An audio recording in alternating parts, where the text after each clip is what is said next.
welcome back to the Better Fitness Proof podcast. It's your host, Matt April, and I'm joined by my brother, Nick April. And I'll let you guess who is older. And you can leave it in the comment section if you're watching this on YouTube. Leave it in the comment section. Who's older? Let us know. And if you know the answer, comment and let us know what the answer is or what you think you know the answer is. Who's the better looking one? Well, that's no competition. Whoa, wait. No, I take that back. No competition there. Let's be real. So let's I shot myself. Well, hold on. Let's give everybody the update for you. So Nick, can you introduce yourself so that everyone who doesn't know you can get a little better taste of who you are? Yeah. So hi, I'm Nick. I'm Matt's little brother. Darn it, I gave it away. You gave it away. But the better looking one, right? That's what I was really trying to get at earlier. Nice. So I'm one of the coaches here at BentOnBetter. I've been coaching here for almost 3 years now. Yeah. Almost 3 years. Mm-hmm. Started out, it was actually quite an interesting start. Maybe we won't dig quite into it right now. I want to get into it. We'll get into it later. Yeah, not right now. But bring me back to like who you are and tell me about I know you're an athlete. So give me the update of who you were, and we'll kind of dig into that, your journey, and tell the story. Yeah. Okay. So I'm by trade, I'm a licensed athletic trainer, which kind of we'll talk about later why, how I got my roots here and how I started at BentOnBetter. But let's see. So some of my background, how I became an athletic trainer, went to school at Westchester University for athletic training, became a licensed athletic trainer, decided I really liked what I was doing, went on to Temple University, did a master's degree there with a concentration in athletic training. And, again, really was enjoying what I was doing right up until I took my first job straight out of school and started to realize that this was not what I wanted to do. And it was right around that time that we were driving in the car somewhere. I can't even remember. I was sitting in the back seat and chatting with you. And I was like, man, I don't know. I just don't having that identity crisis, I was like, man, I don't know what I want to do. I feel like I just spent 6 years of my life trying to master something that I don't even want to do anymore. And I think you were kind of encouraging, well, find what you want to do. Find something you want to do. I was like, yeah, you're right. But boy, it would be really cool to be doing what you're doing. Cause I was looking at you. You were just starting off with you had your clients that you were working with back in the day before this facility existed, and you looked like you were having a good time. You were enjoying what you were doing. You were getting paid to have fun. I mean, that was how I looked at it, at least, and I've came to find out that's really what it is, at least for me. But so, all right, where do I go from here? So I've covered my that's so great. Background, my credentials. That's so good. I mean, it's important for people to know that you're not just a Joe Schmo off the streets, just trying to make it in a fitness career. You actually have, and we all look to you for a lot of the really technical stuff. Yes, me and Alicia and Lynn and Molly, we all have our backgrounds and we know what we know, but what we know is I know a lot from my experience, being in this industry as a professional since 2010. So I've learned a lot in those years by also training myself, being an athlete all my life. But for you are this elevated option for us to be able to go to when there are challenges and struggles that we're unable to identify. You're that authority for us to be able to make sure we're on the right path. And I think a lot of our members look at you that way too. So I think it's really relevant to the story of who you've become. We'll go back and take it all the way back to you and your own journey, but you are right now the authority in it. And right now you're working toward your... Yeah. So I'm working toward my, my Strong First, kettlebell 1 certification. Mm-hmm. So just getting my feet wet basically. Yeah. And Strong First, for anybody who's unfamiliar, the organization itself prioritizes strength, hence the name Strong First, and teaches quite a few different variety of strength-based training, right? And so kettlebell just happens to be something that I fell in love with, and something that I saw was really valuable to me. And I felt that because it was valuable to me, and what I learned from it, what I was gaining from it, not only physically, but mentally, I started to see how powerful that could be for some of our members here at BentOnBetter. And so I decided, pursuing certification would give them more value. I could provide more value to them and therefore have more purpose, more meaning, more love for what I do, and maybe hopefully help other people find that too. Yeah, I love it. Well, let's take it back now, because I know your story. I think I want to say I know at least 90% of your story. But for a lot of people who are watching or who are listening, they don't know the story and they don't know the struggles you've gone through and the things you've had to overcome yourself. And I remember growing up, I was, now everyone knows who's older, but I was looking. It's no longer a secret. Yeah, it's no longer a secret, but I was looking at like you were always just really, really small, really tiny, underweight, not average. You were underweight. And this was even in your preteens and teenage years. and you were underweight. And I remember that journey. So take me back to that time where like, that's been a struggle for you, I think. Yeah. It's funny. You guys don't always see this. This is behind the scenes. Right before we started talking right now, we were just like, man, if you take it back years and years ago, like the struggles that you went through, as Matt referring to me. And so I guess I'll touch on that real quick because it's important. A lot of people come to BentOnBetter looking for, I don't want to speak for everybody, but a lot of people come looking for weight loss in some form. They want to improve their health. That's kind of the underlying thing. But one of the surface level things is I just want to lose some of the weight, right? Whereas some other people, and so I'll speak for myself here, have struggled for years trying to keep weight on or trying to gain weight. I can remember very specifically, I was playing football and back in 5th grade. So however old you are when you're in 5th grade. And I went to see the doctor for a physical right before I started playing. And the doctor hopped up on the scale. I hopped off and the doctor was like, wait, how tall are you? Like I had to put the pieces together. Like you weigh way less than you're supposed to weigh for that height and that age. And I remember my mom kind of looking a little concerned and like, me as this kid, I'm like, I just want to play football, man. Like, why do I have to weigh more? Why do I have to do? And so, I think that was probably the start of this idea of like, you've got to put on some weight, find a way to do it. So I remember buying, big containers, like 5-10 pound canisters of whey protein and things that were loaded with a whole bunch of other stuff. Gosh, I won't even get into that. That's a separate conversation. Yeah. But I was just loading my body with some form of energy to try and tack on weight. And I always kind of struggled with it as a kid. But it carried through into my adult life, and I found that stress for me was one of the things that actually made it harder to keep weight on. So I think a lot of people can probably relate to that too. Where the times that I was in school at Westchester or when I was at Temple, and I was really focused on my studies or focused on whatever field work I was doing, and I was neglecting myself, working for other people, doing other things, taking care of other athletes, studying, whatever, and just neglecting my diet, worrying about nutrition. Like, oh, well, I'll cram in a couple calories here and there. And like, the rest of it will come to me later. I'm not going to die, right? I'm not going to die. And yeah, it's just kind of carried through, even into adulthood. I still struggle with it. But I think that the past 2 years have probably been more successful than everything prior to that.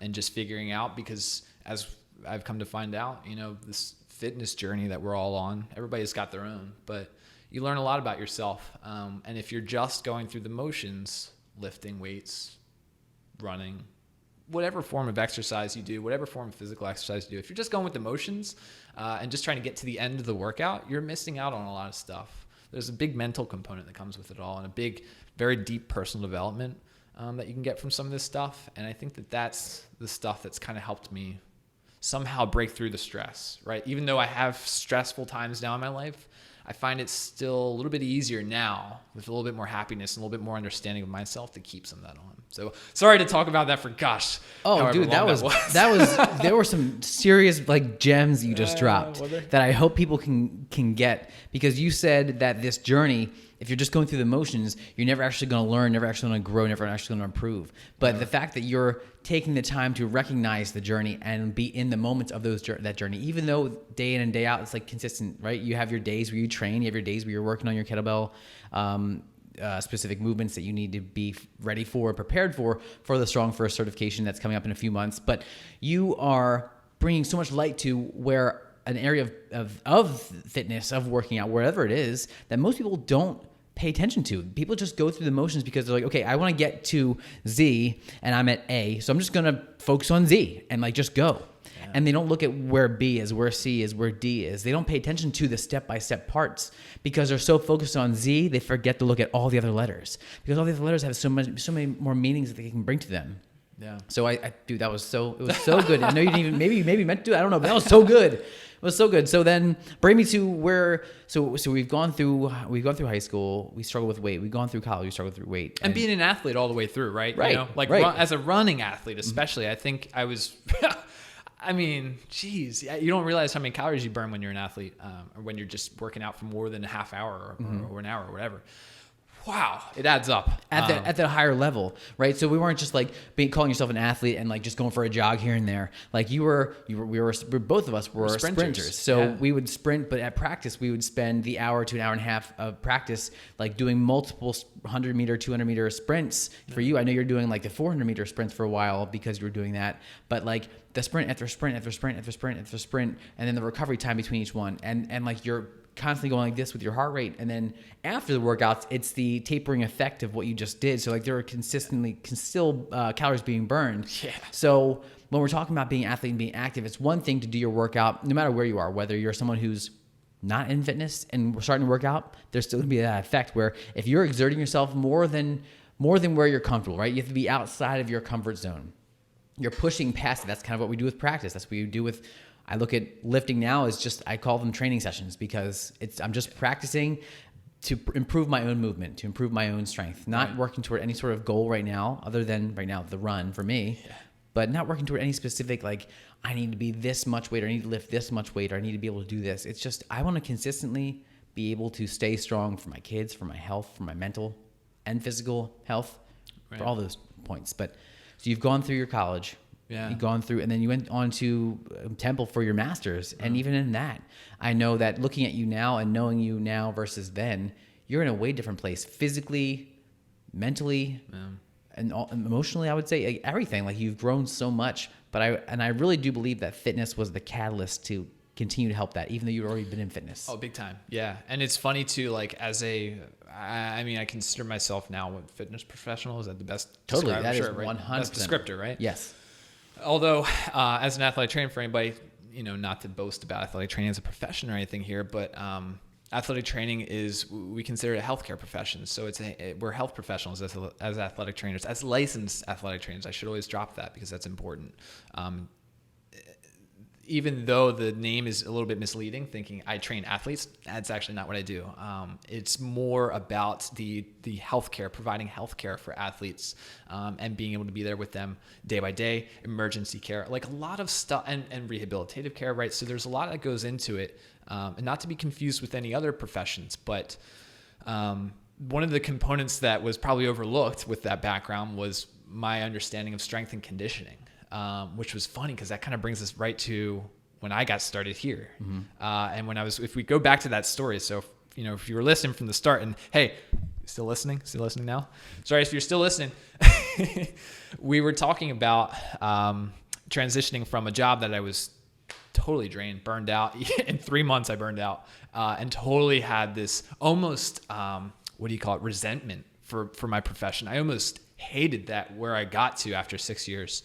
And not to say that I should speak for every setting in athletic training, but getting started at BentOnBetter under the wing of Matt and Alicia, I learned a lot about, how they saw the world, how they saw fitness, and how they saw exercise and training. And right, what you just mentioned, this idea of training, and that if you're going from day to day doing the exact same thing every single day and expecting to get the exact same results, it might not be the same every single day. You might be a little bit sore or a little bit tight or something one day from the other.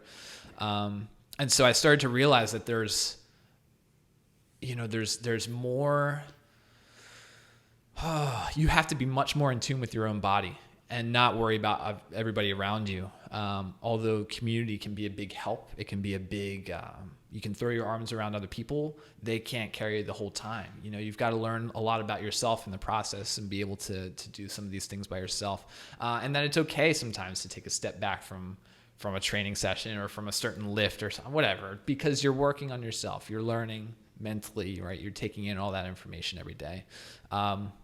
So I learned a lot from you. Sorry, I got was a big sidetrack. That was great. No, thank you. Yeah. But I learned a lot from you and Alicia when I got started, and you guys really showed me the ropes with some of these exercises and how you guys corrected and showed modifications and helped people realize that it's not about the actual exercise. It's about a functional movement you're trying to practice. And that the easier it is to do in a setting like this, in a very controlled setting where you have specialists, professionals, people who can watch you and make sure that you're doing it safely and assist you for that matter, and supportive device, right? All these different things that we have. But that it's practicing so that when you have to encounter these movements or these whatever is in everyday life, that you can think back on this, or it's secondhand. You don't even think about it actually, Right. for that matter. Although I'd be lying to myself if I said I didn't think about doing a farmer care every time I had to pick up the groceries. Yeah, you right. know? Or if I had to move the couch because the boys dropped food under the couch, like I'm really bracing. Yeah. I'm getting ready and prepared like I'm going to do a Brace, deadlift. I hinge. brace, I hinge back, I'm down low, I'm locked in my lats, and I'm lifting with my legs. Yeah. Like all about that. Like I really think about every single movement so that they also see what I'm doing. It's not just like going, because I don't want my kids to see me like try to lift something that I know I can lift without a problem, and then like hurt my back, like, oh geez, like I'll hurt my back, like that is so unfortunate when that happens with so many people. And before I get too off topic and stuff, but I think it's important to highlight that even with your background, so not only did you have your degree in athletic training, but you then became licensed as an athletic trainer, and then went on to get your master's in athletic training.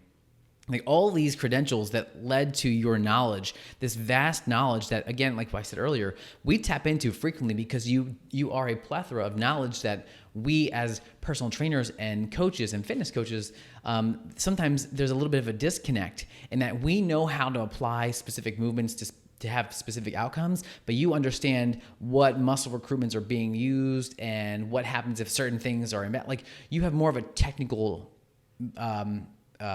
mental capacity for it than versus like with us. Like, yes, we get it, but you know it. Like we get it, you know it. And when you came in knowing that, there was this level of like, man, like Nick's got this background. Like Leisha and I were both like, man, it's gonna be so great to have him because he knows so much, and you did. But in that same aspect, even with being an athlete for years and having trained yourself, like just done your own workouts in college and developed the strength training routines in college. And Correctly, probably not, but but like, this is what we're getting at. Yeah, probably, this is what we're right? getting at. This is what I'm picking up. So this is yeah. what we're getting at is that you did all these things and you have these backgrounds, but yet there was still not the experience of doing what we do and what you do now. And I've talked to members so I spoke to one of our members, so Glenn, and he was just saying how like you are a completely different person as a coach, with your knowledge, with how you apply it, with how you cue and coach than you were in 2018 when it was first getting started to now. Like night and day. And I would absolutely 100% agree with him, 110% agree, because there is a time you can be qualified or you can be certified, but just because you're certified doesn't mean you're qualified. Yeah, right. That's for sure. And that's huge that I think gets overlooked so much, especially in fitness. Just because you're certified does not mean you're qualified. Yeah. I was certified for years and trying to figure things out. And the things I know now, if I look back at that time, like, man, whoever's watching this or listening to this when you worked with me in like 2014, 2015, I'm sorry. But thank you, because you let me learn and grow and get to where we are now. So there's been a lot.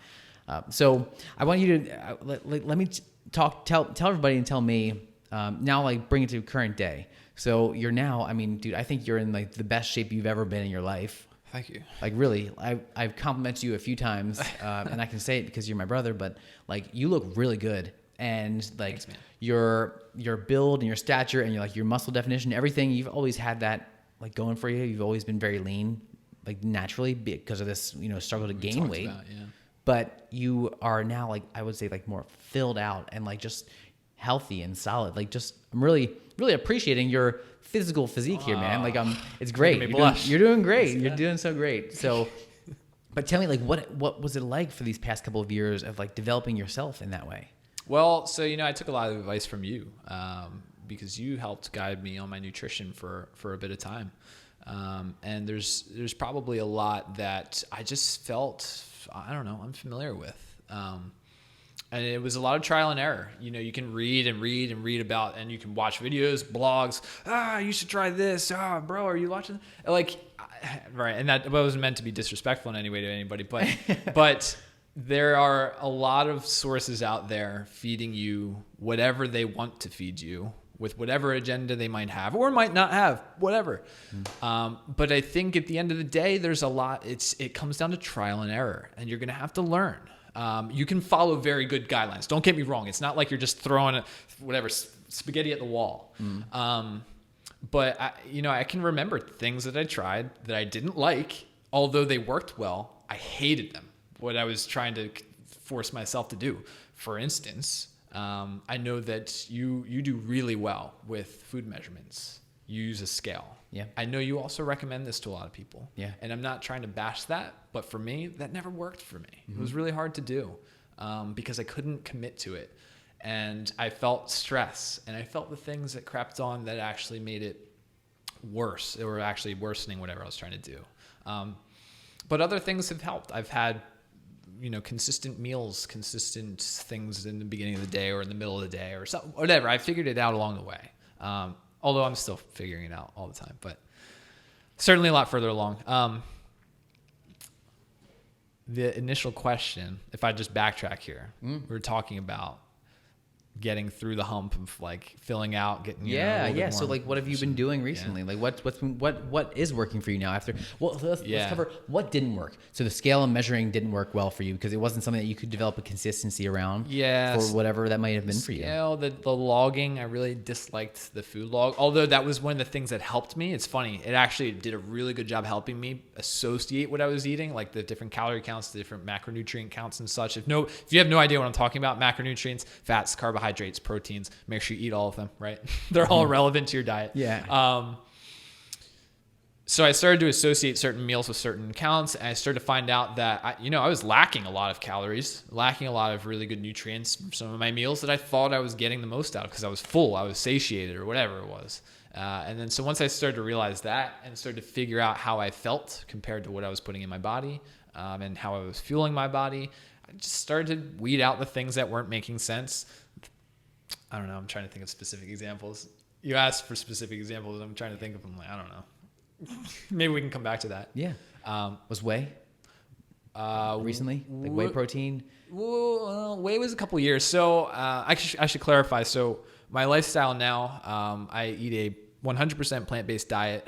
And I've been plant-based for a little over a year, right? Yeah. A little over a year. And it was, it was not a smooth transition. It took a little bit of time. If anybody out there is listening and they have been plant-based or they're thinking about going plant-based, this is not any type of advertisement or endorsement. Although I love that idea.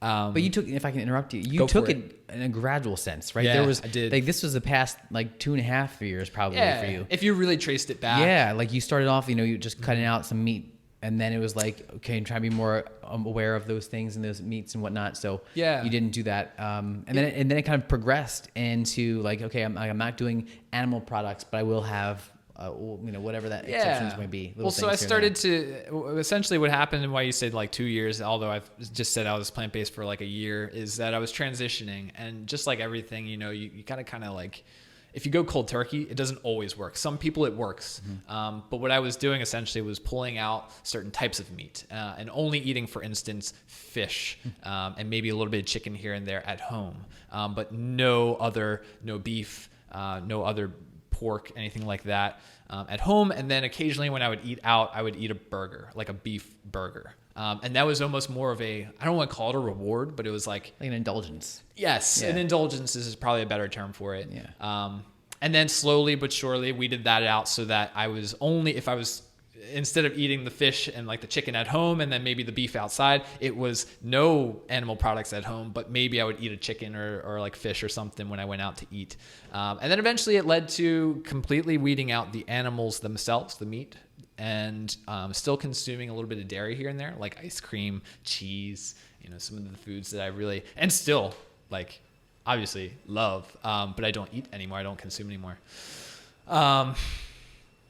So now how that's helped me and how that lifestyle change, I found that diet, I found a lot of balance with it. It did take some trial and error again, just like everything, but I have put on more weight. I've been able to keep in a good way, right? Put on more muscle. I guess we should probably clarify more lean mass. Yeah. And more water weight, which is also good because you need the water to accompany the muscle when you put it on. In the past year than I have in my entire life. And I feel fantastic. Yeah.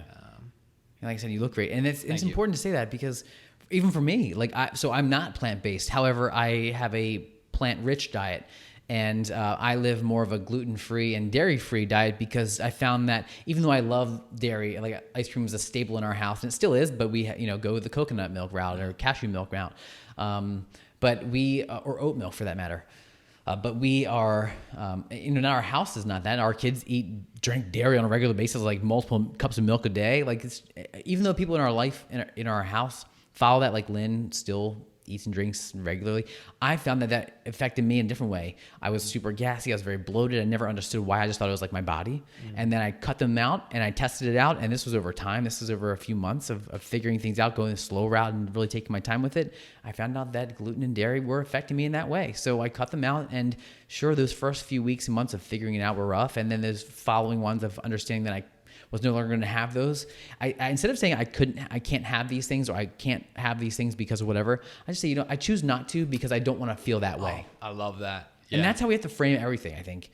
And with fitness and with nutrition and with everything, it's, if you say I can't, you won't, right? To an extent. But you're going to feel tempted. But you're going to feel tempted, and you're going to feel this urge. And there's nothing worse than telling an adult you can't do something, because then what do you want to do? It's the red button. You want to do it. Smack the red button. You right? want to smack the red button. Sorry if we just bursted someone's ears in the podcast, but Nick just smacked his leg. But the point that I want to finish is that when you tell yourself you can't, normally in some circumstances you won't, right? But other circumstances where you say you can't, or someone says you can't do something, then you're in a point where you were like, okay, well, I'm tempted. Like, temptation's always going to be there. So instead of saying I can't, I just say I don't. I don't do it anymore. I choose not to because it gives me this. Because I feel better not having dairy and gluten than I do in that satisfaction of like, oh God, this is so good, yum, yum, yum, yum, yum. And I have to suffer for the next 5 days, 2 weeks until I get past the pain phase. Yeah. So it's just not worth it anymore to have to go through that, even though those few minutes of enjoying it are wonderful. Yeah. It's not worth the next few days and week of suffering. Yeah.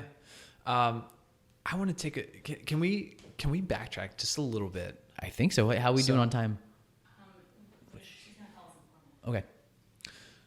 So not too long ago, we were talking about functional exercises. We're talking about things that we do outside of the gym, right? And why we practice and train the way we do at the gym for life outside of here. And there was something just very vivid just hit me while we were discussing. I don't know why, slightly off topic, but thinking back on my own journey in discovering movements and discovering very functional. I keep using the term functional movement. What I mean by that is you don't just squat in the gym just to squat. You squat in the gym so that you can sit down and stand up, or you can crouch down. You can do things that make sense in the real world, right? Without having to worry about all the pressure pushing down on you and not having the right footing. So we practice that stuff here so that it's easier outside of here. As much as I used to practice stuff probably definitely before I was training here. Oh, absolutely, 100%. I'm thinking back in 4 or 5 years ago. So close to when I was quite a bit through my education, supposedly very intelligent athletic trainer, right? Somebody who really knows his stuff. And it's ironic. I found myself one time, I think I may have even told you this, wrapping up a cord to a vacuum. And I bent over to wrap up this cord. And as I bent over, felt a zing, right up my back. And just totally knocked me out for a couple hours. I felt horrendous pain. And it was just why did that happen? What is the deal here? And you come to realize that it's not just those things that you do. So we train these exercises that it's easier to do outside of here, but it's the cumulative effect of all the training that we do that builds resilience in your body, strength in your body, and more mobility, right? More range of motion. You can access more range of motion from your joints if you practice some of these movements. Things that help reduce those instances. Now, I'm not trying to be I don't think I can make that claim, right? I can't say the training will absolutely reduce your instance of injury, right? So I just said it because I can't say it. Right? I said it. That doesn't, right? So there's the disclaimer. This is not healthcare advice, right? But the point I wanted to, why I brought that up is that it was not a one-to-one. It's not like I practiced my hinge prior and then all the hinging that I had to do outside, and then all of a sudden it added up and I hurt myself. No, it was because I was training wrong. I didn't understand the movements. I didn't understand the point of training. I just did it because I thought it was something I was supposed to do. I thought I was past the idea of do it for weight, right? For weight reasons. But I wasn't quite at this idea of do it to learn, to grow, to train, to practice, to make these movements feel like really easy, right? I was still somewhere in that middle of the spectrum. And when that happened, I blamed it on that thing that I did. And I was injured because I wrapped the darn cord to this vacuum the wrong way. And it was like, oh man, I just got into this cycle of like blaming myself, blaming the vacuum, blaming the stupid floor for being wonky, blaming the nail for sticking out the way it was so that I couldn't step on that spot, right? You find every little condition that worked against you. And then you realize years later, wow, like I was so naive. I thought that way. And these things, of course, they can happen. They can happen to anybody. You can get a zinger, quote unquote, a zinger, or a pinch or a crunch or a pop or anything like that. Doesn't mean that it was the thing that caused it. It meant that your body hasn't been exposed to enough other things to toughen it, to harden it, to help it be familiar with some of these movements. So I had to step back, because I remember when you asked me, you were like, do you want to chat sometime? Do you want to do a podcast? I was like, man, I should talk about like that way back in the day. Like, just what a deep thought, right? It's so true. And like, I could go for the next hour and just continue to echo what you're saying, because it's so true. We see it all the time with all of our members and people we've trained. Like thinking that way, it's not wrong. It's not bad to think that way. Right. It's not bad to think that way. It's just that we don't want you to get stuck in that mindset. We want you to think outside of that, where you are, and think beyond that, and go back to if you need to listen to it again. What Nick and I just said is just start this whole podcast over and go back through it again. We talk about thinking of it as a training session versus just as a get it done workout. Like, yes, sometimes you have to just get it done. And if it's a one time or a couple times here and there, like that's fine, because life happens and you have things you need to address and obligations you need to fulfill. But if we can make sure that you're thinking about every time you're setting foot in the gym or every time you're setting foot on the treadmill or whatever it is, that you're training for a purpose. Your purpose is to improve your health so you can live longer, so you can enjoy your life. Or your training purpose is to make sure that you are strong enough so you can pick your kids up over your head and put them back down without having to worry about hurting your shoulder or throwing out your back. You need to lift up the couch without having to hurt your back. All those different things. Right? So Nick, I want to keep this going forever. I know we're running down on time. So what we're going to do is I want you to think about what you would say to someone who needs to have that kick in the whatever pants. Kick in the pants. Just like let them know like where you are is totally fine to where you are, but where you need to be is you need to take the steps of where you need to be and link it together, right? Look at A, B, C, D, E, not just A to Z. Okay. So in the meantime, if you're checking this out on YouTube, make sure you check out the subscribe button, click the subscribe button, give us a thumbs up on this video, and comment below. We want to hear not only who do you think was older and if you were right, comment below, but also what struggles are you going through? One. Yeah. What struggles are you going through right now? Who's better looking, in your opinion? Who's better looking just based on this video? Let me just make sure I'm looking good here. And then, of course, if you're on a podcast and you don't see what we're doing, all the antics that we're doing, leave us a 5-star review, because, I mean, this is how we're going to continue to do this, is with your support and with sharing it. So leave us a 5-star review. And if you don't think it's worth a 5-star, that's totally fine. Just send me an email. It's Matt, M-A-T-T, at BentOnBetter.com, and I'd be happy to get that conversation going. Nick, close us out. This was fun.